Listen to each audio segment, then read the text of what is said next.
Israeli বিমান হামলার পর এবার সিরিয়ার উত্তরাঞ্চলে বিমান হামলা চালিয়েছে তুরস্ক।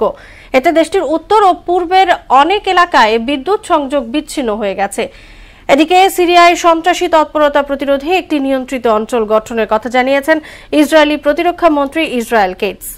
অন্যদিকে সিরিয়ায় শান্তি স্থিতিশীলতার ডাক দিয়েছেন দেশটির অন্তর্বর্তী সরকারের প্রধানমন্ত্রী মোহাম্মদ আল বশির।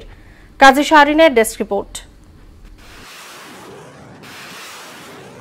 ৪৮ ঘণ্টায় ইসরায়েলি বাহিনী সিরিয়ার বিভিন্ন গুরুত্বপূর্ণ স্থাপনায় হামলা চালানোর পর এবার সিরিয়ার উত্তরাঞ্চলে বিমান হামলা চালিয়েছে তুরস্ক। সিরিয়ার মানবিজে তিশরিন বাঁধকে লক্ষ্য করে মঙ্গলবার এই হামলা চালানো হয় বলে জানিয়েছে দেশটির জ্বালানি বিভাগ। এতে উত্তর ও পূর্বের অনেক এলাকায় বিদ্যুৎ সংযোগ বিচ্ছিন্ন হয়ে যায়।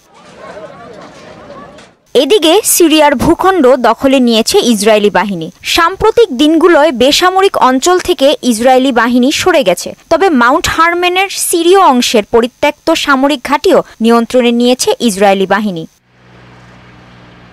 ইসরায়েলি প্রতিরক্ষা মন্ত্রী জানিয়েছেন, সিরিয়ার সন্ত্রাসী তৎপরতা প্রতিরোধে একটি নিয়ন্ত্রিত অঞ্চল গঠন করবে ইসরায়েল। ইতোমধ্যে ইসরায়েলি সামরিক বাহিনীকে সিরিয়ার দক্ষিণাঞ্চলে নিয়ন্ত্রিত অঞ্চল গড়ে তোলার নির্দেশ দিয়েছেন তিনি।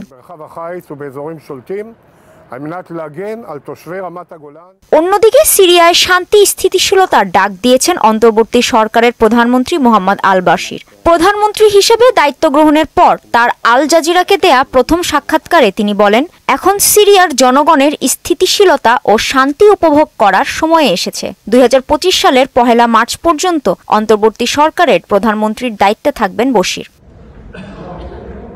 কাজী শাহরিন, মোহনা সংবাদ।